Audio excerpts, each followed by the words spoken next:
Hey everyone, so guys कैसे हैं आप सभी। ऐसा है आप सभी अच्छे होंगे, मस्त होंगे, स्वस्थ होंगे और जोर शोर से आप सबकी पढ़ाई चल रही होगी। सो गाइस हमने क्रिया शरीर में धातु एवं धातु पोषण न्याय चैप्टर को स्टार्ट कर दिया था और लास्ट लेक्चर में हमने डिटेल में धातु के इंट्रोडक्शन को पढ़ा था। धातु के इंट्रोडक्शन में धातु की व्युत्पत्ति, निरुक्ति, धातु की परिभाषा, धातु पोषण क्रम और साथ में हमने धातुओं के श्रेष्ठ कर्म को भी पढ़ा था। नाउ आज के इस लेक्चर में हम जो टॉपिक स्टार्ट करने जा रहे हैं वो है धातु पोषण न्याय। क्या है धातु पोषण न्याय? तो चलिए इसको हम डिटेल में समझते हैं। तो अगर हम धातु पोषण न्याय की बात करते हैं तो धातु पोषण न्याय आयुर्वेद का एक महत्वपूर्ण सिद्धांत है। आयुर्वेद का एक महत्वपूर्ण सिद्धांत है जो ये बताता है कि जब आप क्या करते हो, आहार लेते हो, तो इस आहार का पाचक अग्नि के द्वारा क्या होता है? पाचन होता है। और पाचन होने से अन्न रस बनता है। ठीक है, तो इस अन्न रस से कैसे शरीर की 7 धातुओं का निर्माण एवं पोषण होता है। क्या होता है? निर्माण एवं पोषण होता है। यह आपको किसके द्वारा पता चलेगा? धातु पोषण न्याय के द्वारा पता चलेगा। मैंने आपको क्या बोला, जब भी आप क्या करते हो, वही आहार लेते हो, ठीक है, तो क्या होता है, ओरल कैविटी इसोफेगस से होते हुए ये आहार कहाँ पे जाता है? स्टमक में जाता है। स्टमक में स्थित जठर अग्नि के द्वारा इस आहार का क्या होता है? पाचन होता है। पाचन होने से अन्न रस बनता है। ठीक है, तो इस अन्न रस से कैसे हमारे शरीर की 7 धातुएं यानी कि रस, रक्त, मांस, मेद, अस्थि, मज्जा, शुक्र, इनका निर्माण एवं पोषण होता है। ठीक है, तो ये किसके द्वारा पता चलता है हमको? ये हमको धातु पोषण न्याय के द्वारा पता चलता है। अलग अलग आचार्यों ने टोटल 4 न्याय बताए हैं, है ना। टोटल 4 न्याय बताए हैं धातु पोषण न्याय से रिलेटेड, यानी कि इस अन्न रस से हमारे शरीर की 7 धातुओं का निर्माण एवं पोषण कैसे होता है, तो इसको लेकर अलग अलग आचार्यों ने टोटल 4 न्याय बताए हैं। कौन कौन से वो 4 न्याय है? तो इसमें सबसे पहला न्याय है क्षीर दधि न्याय।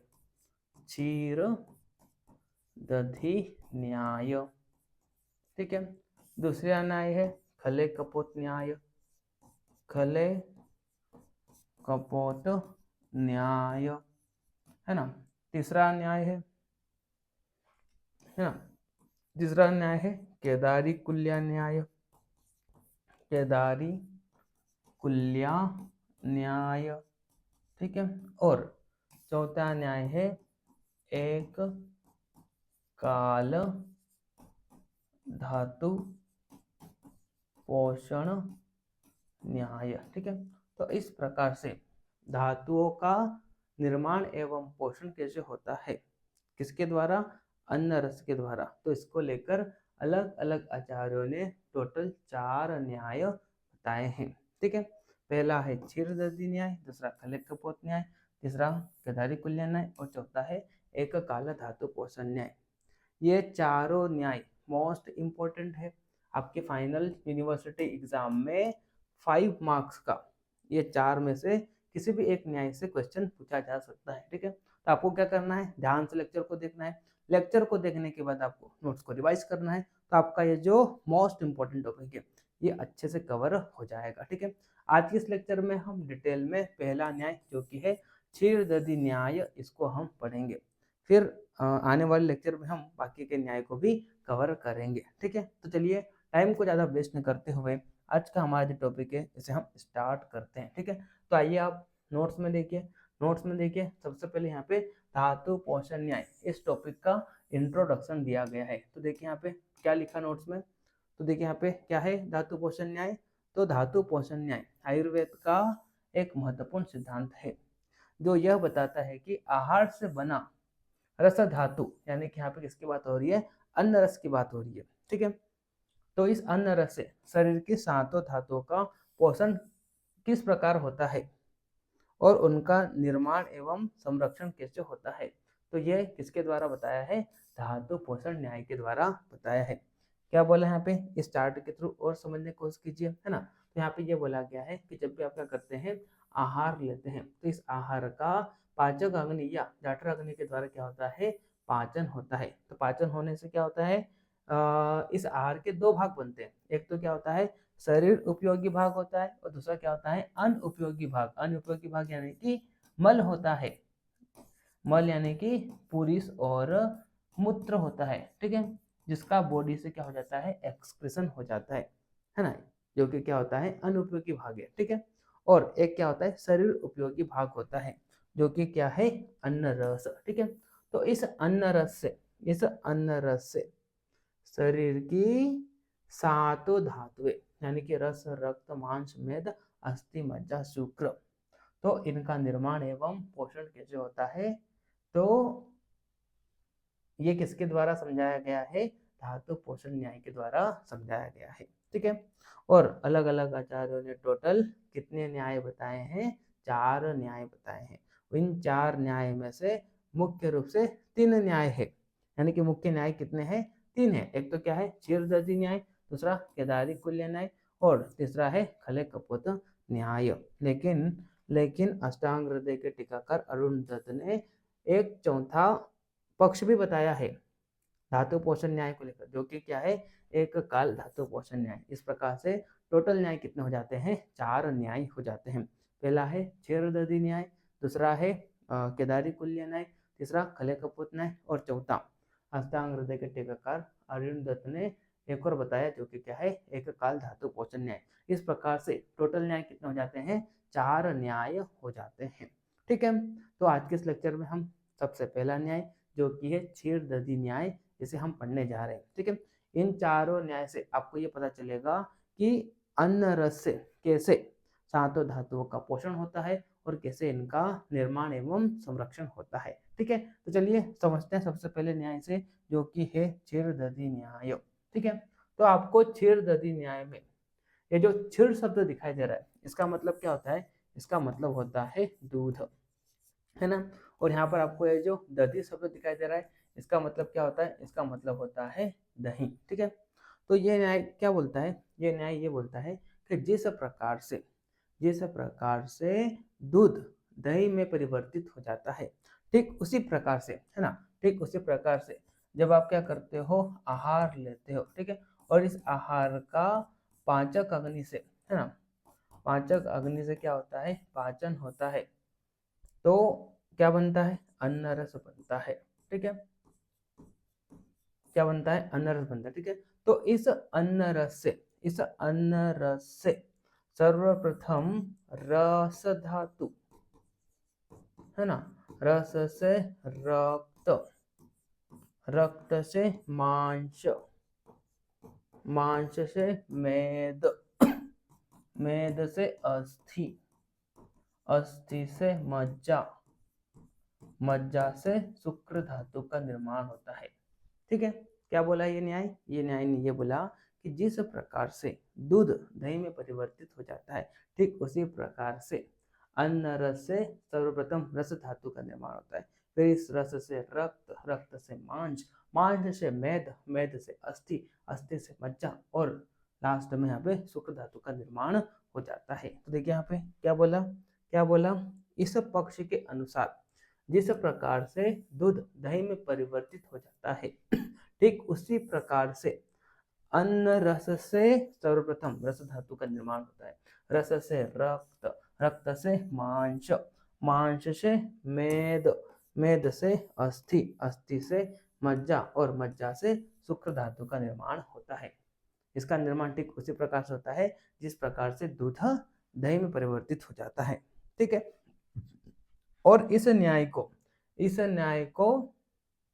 है ना, ये जो आपका क्षीरदधि न्याय है, तो इस न्याय को ना, ये जो क्षीरदधि न्याय है, तो क्षीरदधि न्याय को क्रम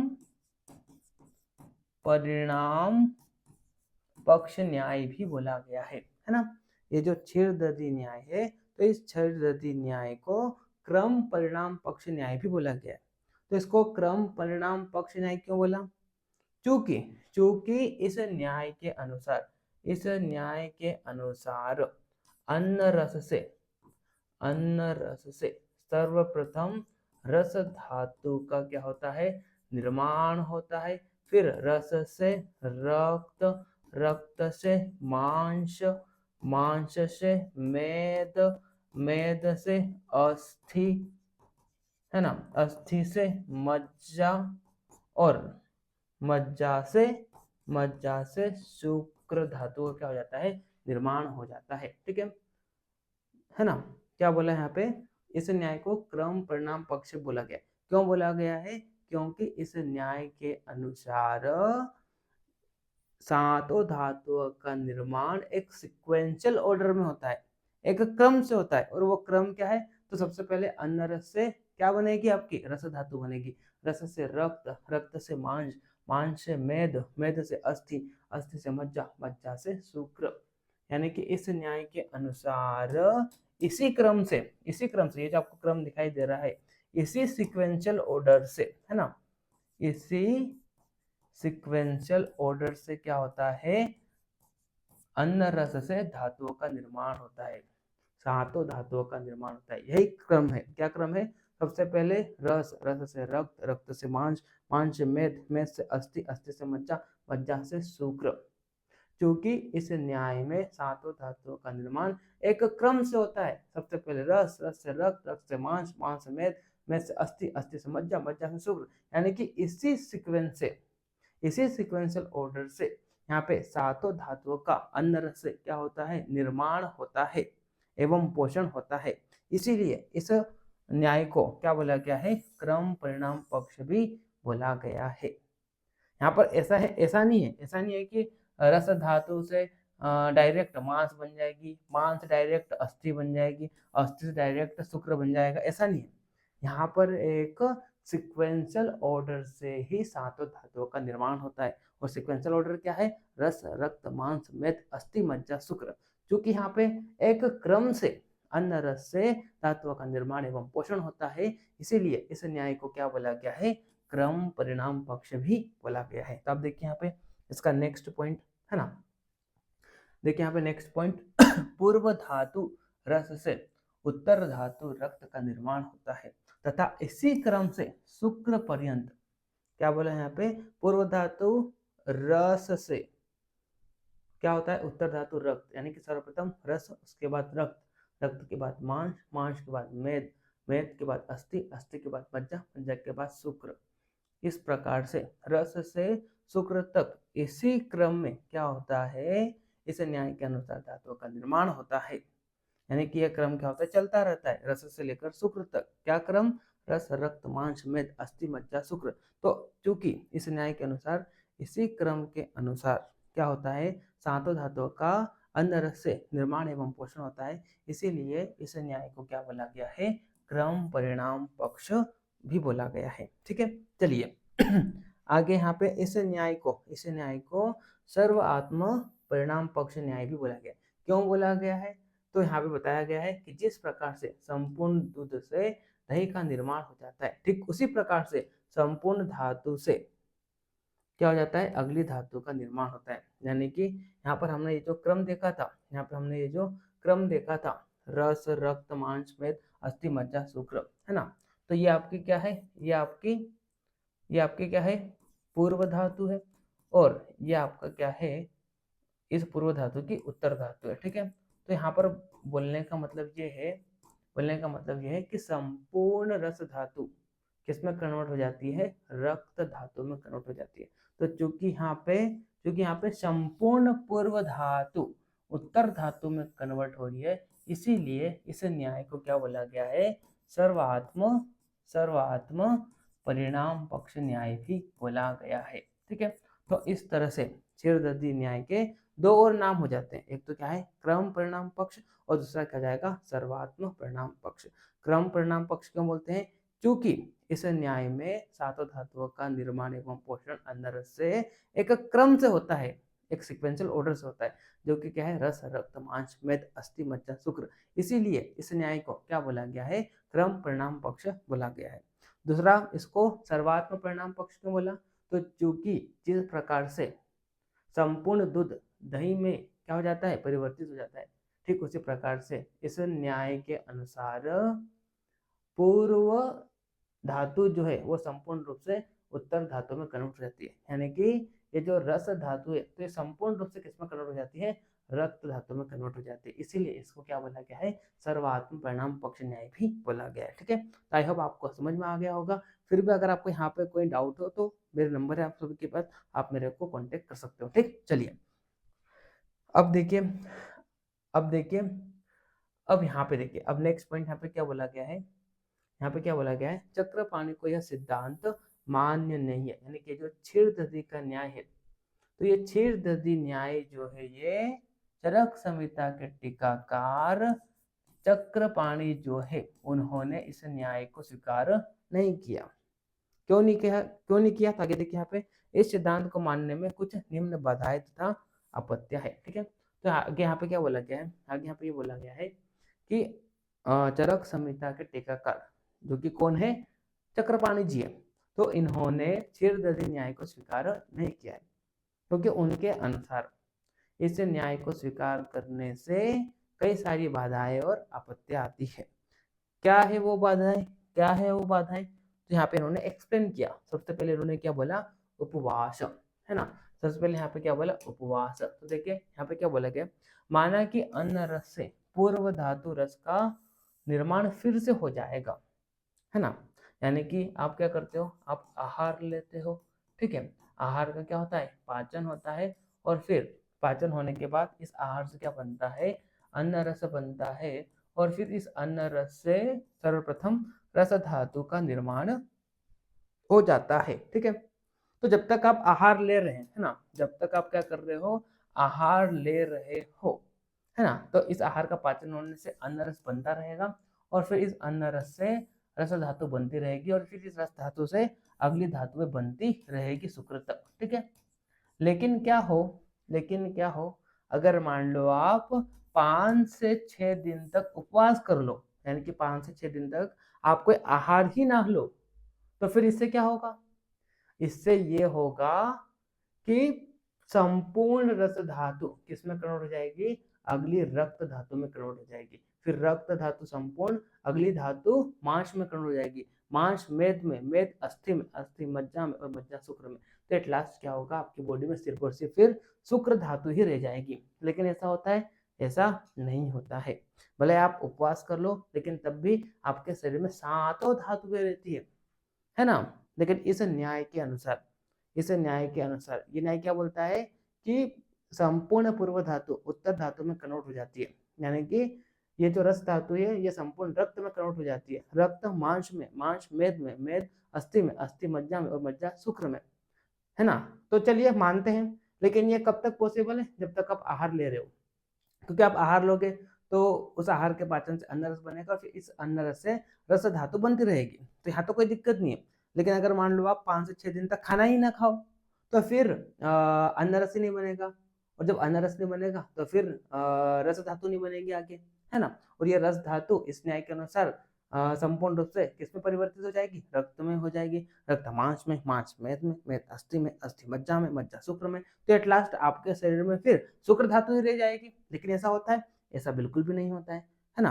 तो पहली बात तो ये थी। ठीक है, दूसरा दूसरा यहाँ पे क्या बोला, धातु विकृति, है ना। तो अगर हम इस न्याय के अकॉर्डिंग देखें, तो इस न्याय के अकॉर्डिंग यदि पूर्व धातु में विकृति होती है तो उत्तर धातु में भी विकृति हो जाएगी। परंतु ऐसा होता है, ऐसा नहीं होता है। जैसे कि यहाँ पे उदाहरण भी बताया, यहाँ पे सिकल सेल एनीमिया के पेशेंट का उदाहरण दिया। इन्होंने क्या बोला कि जो सिकल सेल एनीमिया का पेशेंट है, और ये जो सिकल सेल एनीमिया है ये किसका विकार है, ये रक्त धातु का विकार है ना। और रक्त धातु की उत्तर धातु क्या है, मांस धातु है ना। और हमने क्या बोला, इस न्याय के अनुसार अगर मान लो पूर्व धातु में क्या होगी, विकृति होगी, तो इस पूर्व धातु की उत्तर धातु में भी क्या हो जाएगी, विकृति हो जाएगी, है ना।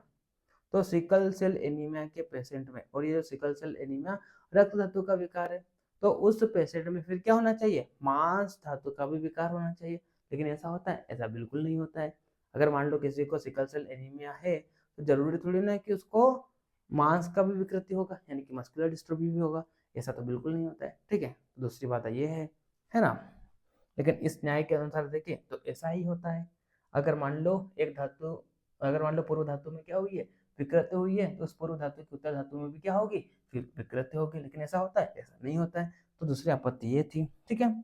फिर यहाँ पे तीसरी आपत्ति क्या है, धातु वृद्धि एवं क्षय, यानी कि इस न्याय के अनुसार अगर मान लो पूर्व धातु का क्षय या वृद्धि होता है तो उत्तर धातु का भी क्या होगा, क्षय या वृद्धि होगा। लेकिन ऐसा होता है, ऐसा बिल्कुल भी नहीं होता है, ठीक है। तो इस तरह से यहाँ पे कुछ बाधाएं थी और इन बाधाओं के कारण आचार्य चक्रपाणी जी ने चिरदर्दी न्याय को स्वीकार नहीं किया, ठीक है। अब इन्हीं बाधाओं को दूर करने के लिए, इन्हीं आपत्तियों का निराकरण करने के लिए फिर सुश्रुत के टीकाकार दलहन जी आते हैं और फिर वो तर्क देते हैं, है ना। उन्होंने क्या तर्क दिया, तो यहाँ पे देखिए, यहाँ पे इसको पढ़िए, फिर हम डिटेल में इसको बात करेंगे। क्या उन्होंने तर्क दिया, देखिए यहाँ पे उन्होंने तर्क दिया कि अन्न रस पर रसाग्नि की क्रिया होने पर उसके दो भाग बनते हैं, है ना। एक तो क्या बनता है, प्रसाद भाग, दूसरा क्या होता है, कीट भाग। इस सार भाग के फिर दो भाग होते हैं, यानी कि जो प्रसाद भाग है इसके भी दो भाग होते हैं, स्थूल भाग एवं सूक्ष्म भाग।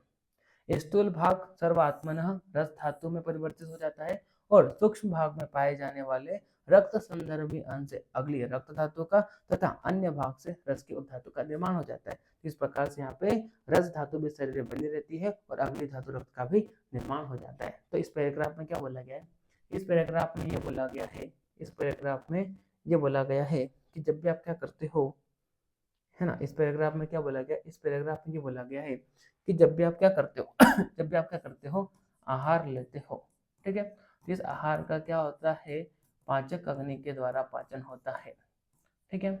और पाचन होने से इस आहार के दो भाग बनते हैं, है ना। एक तो क्या होता है, सार भाग, है ना, और दूसरा क्या होता है, कीट भाग या मल भाग, ठीक है।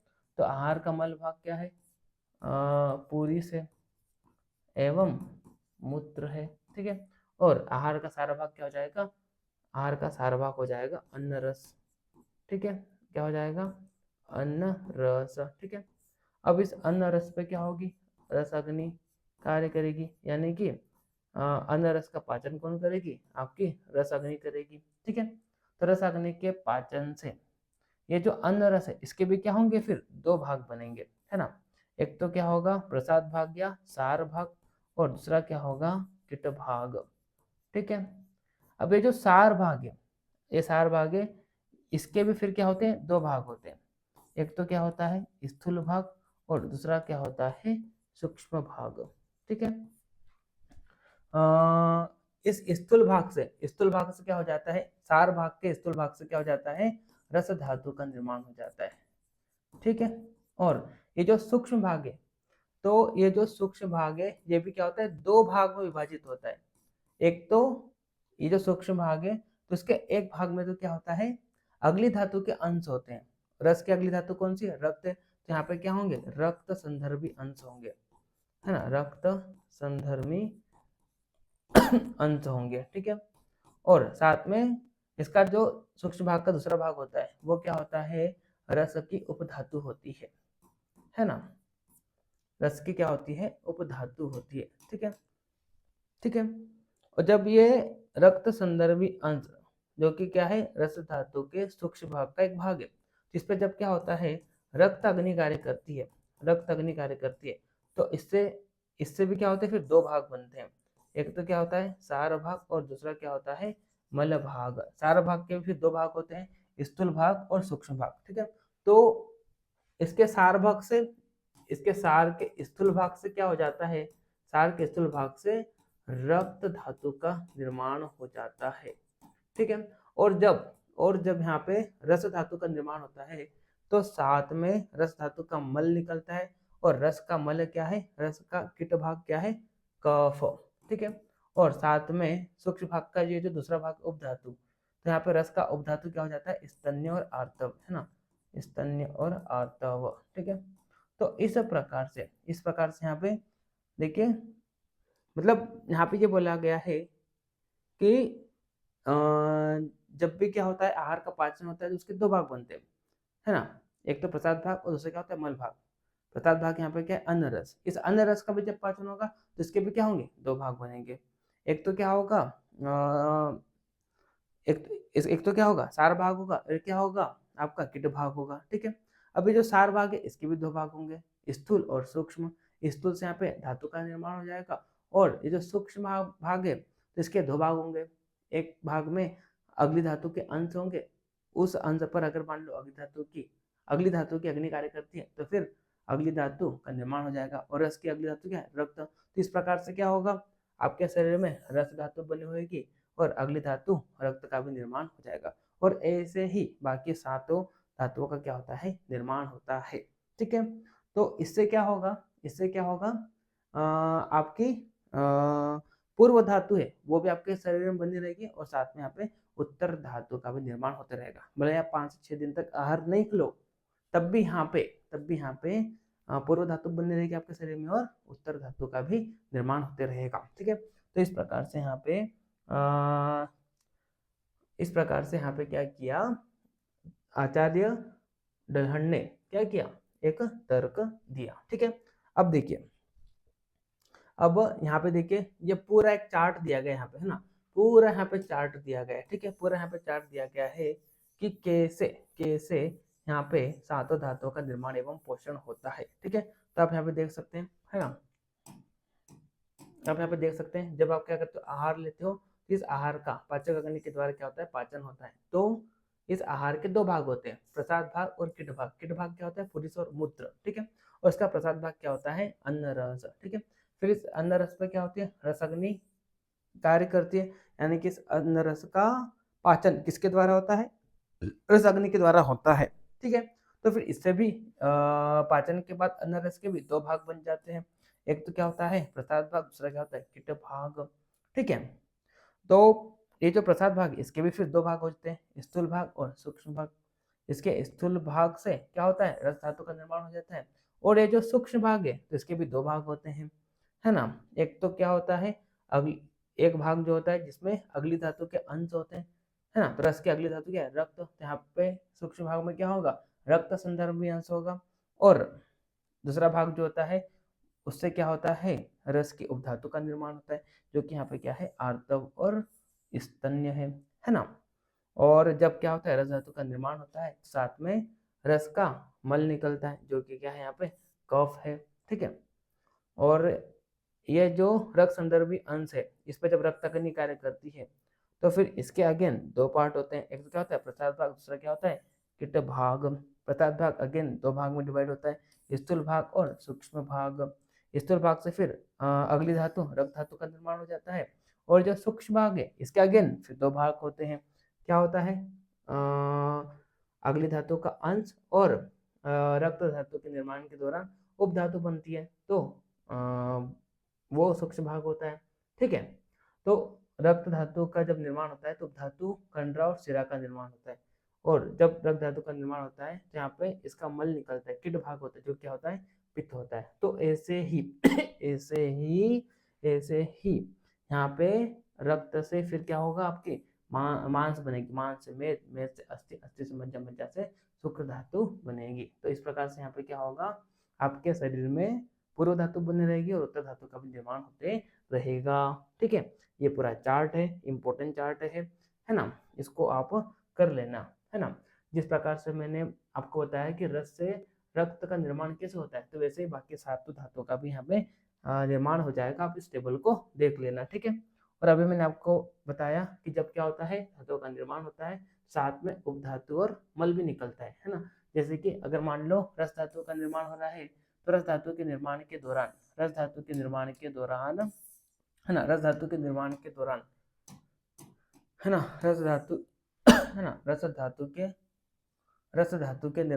दौरान, ठीक है। रस धातु के निर्माण के दौरान इसकी उपधातु बनेगी, जो कि क्या है स्तन्य और आर्तव। साथ में यहाँ पे रस का मल भाग निकलेगा, जो कि क्या होता है कफ, ठीक है। वह अगर हम रक्त की बात करते हैं तो रक्त की उपधातु क्या है कंडरा और सीरा, और इसका मल क्या है पीत। इंपॉर्टेंट चार्ट है ये, आपको याद होना चाहिए। एमसीक्यू में डायरेक्ट क्वेश्चन पूछ लेगा और वाइवा में भी यहाँ से क्वेश्चन पूछता है, ठीक है। मांस धातु की बात करते हैं। मांस धातु का उपधातु क्या है वसा और सड़ त्वचा, और इसका मल क्या है कमल। मेद की बात करते हैं तो मेद के उपधातु क्या है स्नायु, और इसका मल क्या है स्वेद, ठीक है। वही अस्थि मज्जा शुक्र, इन तीन धातुओं का आचार्य चरक के अनुसार उपधातु नहीं है, ठीक है। वही अगर हम अस्थि के मल की बात करें तो केश नख रोम ये अस्थि के मल है, और मज्जा के मल क्या हो जाएंगे नेत्र पुरुष त्वचा में जो स्निग्धता होती है, ये सब क्या है मज्जा का मल है, ठीक है। चलिए अब देखिए यहाँ पे एक और चार्ट यहाँ पे दिया गया है। तो यहाँ पे अलग अलग आचार्यों के अनुसार अलग अलग धातुओं का उपधातु बताया है। जैसे कि अगर हम रस धातु की बात करते हैं तो रस धातु का आचार्य चरक के अनुसार, आचार्य दलहन के अनुसार उपधातु क्या है स्तन्य और आर्तव है। वह अगर हम सारंगधर की बात करें, सारंगधर ने रस धातु की उपधातु सिर्फ और सिर्फ किसको बताया है स्तन्य को बताया है, ठीक है। वह अगर हम रक्त धातु की बात करते हैं तो रक्त धातु की उपधातु क्या है कंडरा सीरा है ना, किसके अनुसार चरक और दलहन के अनुसार। वह अगर हम सारंगधर के अनुसार की बात करें तो रक्त धातु की जो उपधातु है आचार्य सारंगधर वो क्या है आर्तव है ना। मांस की बात करते हैं तो आचार्य चरक और दलहन के अनुसार मांस धातु की उपधातु क्या है वसा सड़ त्वचा, वसा सड़ त्वचा है ना। और उपधातु अगर हम सारंगधर की बात करें मांस की उपधातु क्या बताया उन्होंने मांस स्नेह बताया, ठीक है। मेद की बात करते हैं तो आचार्य चरक के अनुसार मेद की उपधातु क्या है स्नायु है, और दलहन के अनुसार स्नायु और संधि है। और वही अगर हम सारंगधर के अनुसार बात करें तो प्रस्वेद उन्होंने बताया है, ठीक है। हाँ बाकी आचार्य चरक और सारंगधर दोनों ने ही अस्थि मज्जा शुक्र का उपधातु नहीं बताया, लेकिन आचार्य दलहन ने बताया है। जैसे कि अस्थि का उन्होंने दंत बताया, मज्जा का केसरोम और शुक्र का ओज बताया, ठीक है। तो इस प्रकार से है ना, इस प्रकार से आज के इस लेक्चर में हमने क्या करा क्षीर दधि न्याय को पढ़ा, ठीक है। आई होप आपको लेक्चर समझ में आया होगा। नेक्स्ट लेक्चर में हम बाकी के जो न्याय है उनको हम कवर करेंगे, है ना। तो मिलते हैं नेक्स्ट लेक्चर में, तब तक के लिए okay bye, see you again.